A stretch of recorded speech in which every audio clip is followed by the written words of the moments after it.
হয়ে গেল?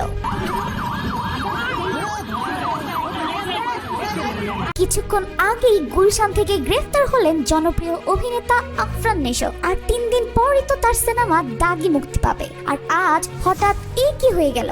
জানা গেছে এই সম্পূর্ণ বিষয়টি ছিল আফরান নিশোর দাগি সিনেমার প্রমোশনের অংশ। জি হ্যাঁ দর্শক, এইরকম অদ্ভুত ও সস্তা প্রমোশনের নাটক করায় দর্শকের ট্রোলের মুখে আফরান নিশো ও তার পরিচালক সিহাব শাহিন। নিশোর এই প্রমোশনটিকে সকলেই একরকম সস্তা পাবলিসিটি বলছে। সকল সাকিব ফ্যান তো বলছে বরবাদের সাথে না পেরে শেষমেশ নিজেকে গ্রেফতার করালো আফরান নিশো। এই বিষয়টিকে কেউই ভালো চোখে দেখছে না, বরং এই কনসেপ্টটি কারো মাথায় ঢুকছে না। সকলেই বলছে এইরকম সস্তা পাবলিসিটি করে দাগির কোনো লাভই হবে না, সকলেই তো সিনেমা হলে যাবে বরবাদ দেখতে। তো দর্শক, আপনাদের কাছে কেমন লাগলো দাগির প্রমোশন? নিশো কি পারবে সাকিব খানকে হারাতে? অবশ্যই কমেন্টে জানাবেন। আর এইরকমই আপডেট নিউজ সবার আগে পেতে চোখ